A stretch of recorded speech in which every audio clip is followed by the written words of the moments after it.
Hello and welcome to Leaders of Tomorrow, ET Now's springboard for the micro, small and medium enterprise sector of India. On this series, we bring you inspiring stories of entrepreneurship and expert advice that can help you scale up your business. Tonight on MSME Dialogues, we are talking about manufacturing excellence for small enterprises. How does a micro enterprise ensure zero defects and zero effects? What are the core values that constitute manufacturing excellence? And how does a small company create a culture of excellence? To answer all of these questions and more, I'm joined by a very eminent set of people. Please welcome Sumit Lal, Head of Commercial Marketing at HP India, Tarun Khulbe, Senior Vice President and Head of Plant and Projects at Jindal Stainless, and Amar Shankar, Partner Advisory Services at EY. Welcome, gentlemen. Thanks for joining us on Leaders of Tomorrow this evening. Amar, I'd like you to set the context of this discussion. When we are talking of achieving manufacturing excellence for MSMEs, what all does it entail beyond the obvious high quality of products? It's a good question, and right on top is the attitude, right? I mean, we can talk about TPM, Kaizen, and all quality standards, but if the attitude is not in place, and we're talking of a fairly small set of, small team which is actually running the operations, and for them it's all about here and now, it's about tomorrow.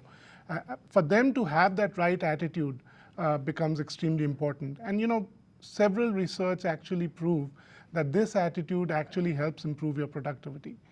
The other thing is that I think more and more it's about automation and looking at factors which can actually help your productivity. So that's the first part of it. The second, I think we always talk about skilling and innovation, and I think one factor that really comes out, in fact I was going through the Global Manufacturing Competitive Report, right?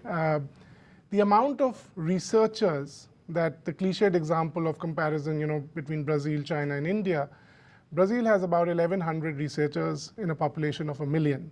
China has about just over 1,000, and we have about 135, 137. You know, so that's like dramatic, right? So it is not that small enterprises are not working towards driving innovation, and I think that's really somewhere also hampers our productivity from that standpoint. Right. Tarun, we have the manufacturer's perspective from you. So a huge part of achieving manufacturing excellence involves safety norms and ensuring safety on the shop floor. And that's often an area that's neglected by micro enterprises because they have a lot to handle. You know, it's usually run by a few individuals, and there are a number of things that these few brains are trying to handle. So what are some of those easy to achieve safety parameters that you think small enterprises can really emulate from someone as big as Jindal? Importance of safety is very well understood, and it's known. And one cannot neglect safety, whether it is a small enterprise or large enterprise. See, any accident on the shop floor, it not only disrupts the working at that moment, it simply affects the morale of the workforce over there. Some of the, see, on safety, when we talk in general, there is a feeling that you have to invest a lot into the equipment or devices to protect. But I will say the most important thing is the culture. Safety is basically a culture which should be driven by the top man in the organization. That top man in the MSME can be the promoter or can be a senior person, but unless the importance due importance is given by the top man in the organization, the safety culture does not come into the organization. So far as steps which are concerned, they are very small things. I mean, like personal protective equipment, whether it is helmet or safety shoes or hand gloves. These are the very simple things so far as the items are concerned, which should be used on the shop floor. But more than that, the important thing is that people should be vigilant surrounding in the surrounding conditions. These are very simple things which, if practiced, I will say the safety can be maintained and the zero accidents can be maintained. But as I said, it is a culture which should be driven from the top. All right. Sumit, HP does a lot of work, offers a lot of solutions to MSMEs. How can technology make MSMEs much more competitive in terms of achieving manufacturing excellence? Technology has to be at the forefront of this change, right? It is no longer that the technology is at the center. It, in fact, has to lead the change. What we do believe as we go forward, that digital manufacturing is going to become a new mantra, right? And what we mean by digital manufacturing, we are talking about the entire ecosystem being connected, right? Connected to a common purpose, where they are able to collaborate in real time, where they are able to share designs, where they are able to reduce cycle time. So in a sense, it is the digital manufacturing which will actually result in higher productivity for MSMEs. We at HP are constantly reinventing technologies. So whether it is about workstations, whether it is about laptops, tablets, printers, scanners, really the whole idea is how do we ensure a digital manufacturing can be powered, and how can we make sure that MSMEs are more competitive. Amar, Sumit is talking about digital manufacturing and making a whole host of things available to the MSME sector. The Government of India is already working on a few of those aspects. But how far is the MSME sector from adopting any of these tools that are available to them? Right question, and you know, it's not something that will happen overnight. I think history proves itself again and again that some of these smaller units take their time to adopt technology. Even though we talk about innovation, some of them are the torch bearers, but the bulk of the population really takes its time. The government already is offering digital prototyping and 3D printing solutions for small and medium scale enterprises. And I think it's a matter of time, because if we really look at what is called Industry 4.0, which is about Internet of Things, and as Sumit rightly pointed out, that it actually will help in productivity, why would anybody not want to do it? And these interventions are fairly low-cost interventions. So it is going to take its time. As and when people are able to see the user case, see the benefits out of it, and we are still at a very early nascent stage. And my personal view is that if Industry 4.0, which is about using Internet of Things, has to really drive innovation in manufacturing, what better ecosystem than India? Sumit, today consumer demands are rapidly changing. How does technology help a small manufacturer keep ahead of consumer demand? See, the consumer demand is ever changing, and what it does, it puts lots and lots of pressure on MSME to continuously adapt and be flexible with his core manufacturing processes so he can meet with the changing consumer demands. We are seeing some profound transformations in the industry. We are working very closely with most auto companies that work out of India. And just to give a small example, the design element, and all new designs are created on, let's say, our workstations, which help you simulate and do some testing, right? These days, you walk into a dealer or you walk into a service centers as well. Everything is automated on tablet. So just by keying in the VIN number, these guys know everything about your vehicle, when was it last serviced. Everything is becoming connected. This information is then relayed back to the manufacturer, and they're able to spot, if at all there are any issues, which they can actually predict and make course correction of. Yet, what we do believe is that even bigger transformation awaits us. And I know we just a little bit talked about 3D printing and the fact that the 3D world, it's immense importance to MSMEs as a whole.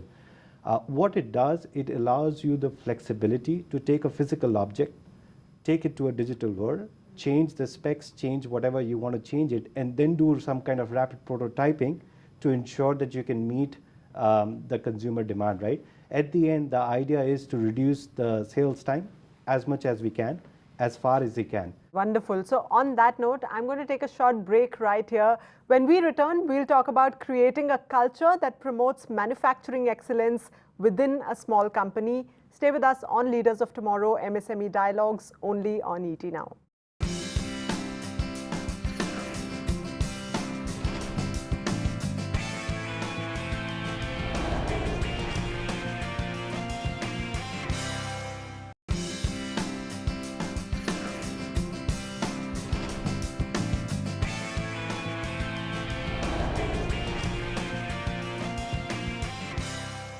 Welcome back to Leaders of Tomorrow, MSME Dialogues. On the show today, we are discussing how small companies can achieve manufacturing excellence. Amar, a lot of the manufacturing excellence is a direct function of the people who are running the enterprise. Within a small enterprise, how does the top management go about motivating its entire workforce to imbibe a culture of excellence on the shop floor, in every department, so to speak? So, unfortunately, I'm not one of those who stands in the shop floor. But having said that, and I think he could address that question really well, but I think it really is driven by the intent of doing and following quality standards, really looking at productivity. I think the discussion that we were earlier having, and I've seen those presentations many a times. When you walk into a production facility of a large organization, the intent of quality is clearly demonstrated. The intent on safety, cleanliness is clearly demonstrated. And it's not for no reason why you find these messages, you see in their presentations that they talk about it. Because at the end of the day, if you follow these good practices, it ultimately improves productivity. Tarun, would you like to add on to that? At Jindal Stainless, how do you build culture within the organization for manufacturing excellence? Well, like Amar said, that one of the messaging down the line, which has to be continuously given, is that there are certain things which are non-negotiable. This is of utmost importance. Then, of course, there are different ways of doing it, like you evaluate the people when you, whether it is whether the recognition what you give them, or the evaluation of their performance, that should have all these aspects covered in their performance. It is not only that how much you have produced or of what quality you have produced. When we talk of excellence, means how much care of the safety also you have taken, how much for the environment, whatever compliance was supposed to be done, are you working on those aspects or not? And then, of course, your productivity and quality and the maintenance part of the machine, or the overall equipment efficiency which comes into the picture. So when you give the recognition of the people on this overall aspect, then the messaging is very clear that you are giving due importance to all these aspects as well. And the similar thing, even in MSME, if the entrepreneur or the seniors, if they do, then once you consistently give the message, it becomes the culture of the organization, then people start following it. If I may just add, I think the other one is, of course, compensation linked benefits. The other piece really is that if MSMEs were to adopt quality systems, they don't need to, so the intent is there, but how do you actually make it happen?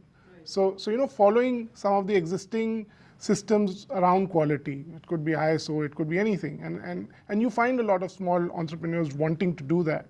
That kind of automates the whole rigor within the organization. And it also helps in marketing, right? At the end of the day, you can actually say that we do follow quality standards, which suppliers would want to, buyers would want to come and make you a supplier for themselves. Yeah, I mean, just to add to it, this quality systems and quality tools, like your 5S or TPM or quality circle, all these are available. So MSMEs can very well follow any of the quality system, or the ISO is the most prominent one, because that helps them in exporting as well.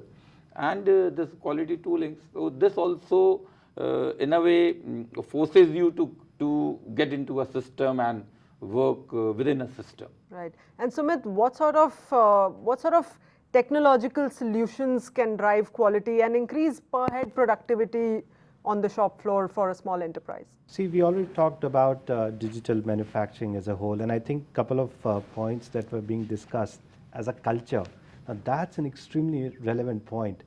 Just a couple of weeks ago, I was in Pimpri Chinchwad. I was meeting some SMEs owners from Plastic Association. So I asked them that, you know, you are using a very, very old printer. Why would you not upgrade to the new ones? And his answer was just amazing. So the guy, you know, he pretty much said that, look, I would like to operate or upgrade to the new technology, and I know it will deliver good value. The problem is I don't have the time to actually upskill the person who is actually operating for me at the moment. And that's where I mentioned that, you know, in my conversation earlier, that the fact that we are trying to invest in technologies which are very, very easy to operate, because we want to reduce that burden on the MSME guy to try and retrain and reskill, or for that matter, you know, upskill. Clearly, technology will drive the productivity that we need, right? And as we go into real-time collaboration, as we unlock more efficiencies, we will actually gain more in terms of being more competitive, in terms of being more productive. But like everybody just mentioned, it is about the culture. If the top man believes that innovation productivity can be driven by right technology adoption, I think we'll get there a lot faster, and we'll get to the 25% growth that we talked about. Amar, would you say that skilling would be the top challenge for every MSME going forward? I think it is one of the top challenges. It clearly, because the technology that you are working on, it's not always the case of affordability, as Tarun said.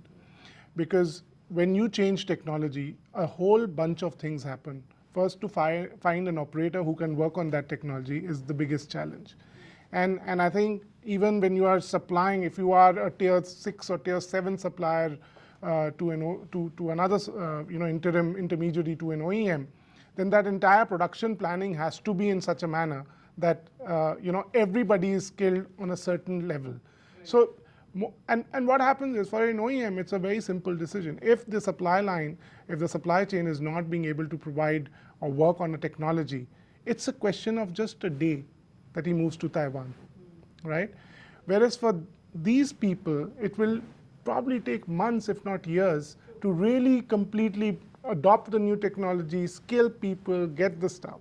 And I think that's where some of the regulatory pieces really need to come in. I mean, there has to be some sort of a reward system, tax benefits or some sort of, relief for those who are actually adopting newer technology, because ultimately it's going to improve the competitiveness of the industry, of the country. And I think that's very important. Okay, so we've spoken a lot about zero defects. Let's talk a little bit about zero effects on the environment. Tarun, a lot of the MSMEs tend to believe that environmental concern is best left to large corporates, and that's not something that they need to worry about. So would you like to give them some tips on how to have a manufacturing setup that is eco-friendly, and please show them the ROI in this? Well, when it comes to taking care of the environment, this is not only is important because it affects our life, but even you see, by law also, it is now quite, the law is quite stringent, and it is quite closely they watch how you are, whether you are following the proper norms or not. When it comes to investment, yes, this is true that you need to invest some money in treating your emissions or your waste. But there are solutions to it. Like for MSMEs, one of the solutions could be like they can get together in a cluster and go for investment to treat the solid and liquid waste. So this is one of the way how they can do it. Even in the large corporates, we have seen like there are some specific kind of waste for which if they also put up a plant separately, then probably it is a much costlier or much larger investment. So even for that purpose, there are companies who are collecting the waste and treating it themselves. Okay, so cluster-based approach, you would say? Yes, I think that is something which will be very beneficial, and that can be done very easily. Okay, so we're running out of time here, but before we wrap up, I'd like each one of you to give one quick tip to our MSME entrepreneurs, to small manufacturers, one tip that will help them get, that's a low-hanging fruit for achieving manufacturing excellence. Where should they begin this whole task of achieving excellence in manufacturing? Amar. So if I were to look at innovation, and I think a lot has been written about it, but there are a lot of dead patents which have outlived their life. If an MSME was to pick up a dead patent and actually start building from there, chances of, that's a low-hanging fruit. Chances of innovation are much higher. So I would definitely look at that as a really low-hanging fruit, right? That's an innovative tip, I must say. Tarun? Okay, if I talk about the shop floor, I'll say they should look at their MSME from the perspective of continuous improvement. Whatever they have been doing, whatever they have been achieving, if they try to see that on a continuous basis, whether small or big, but there should be an improvement and what should be done for that, they will find not many low-hanging fruits. But it's only a question of having a different look, trying to question what they are doing, why they are doing, and what better they can do on whatever they have been doing on the shop floor. All right. Sumit? Technology is not complicated. It's easy as it can come. I think we need to be given a fair chance to demonstrate what technology can do. It's best if you leave it to us and let us manage it for you. All right. Thank you, gentlemen. Thanks for joining us on the show today. With that, it's a wrap on Leaders of Tomorrow MSME Dialogues. We're here to bring you all the expert advice to celebrate your spirit of entrepreneurship.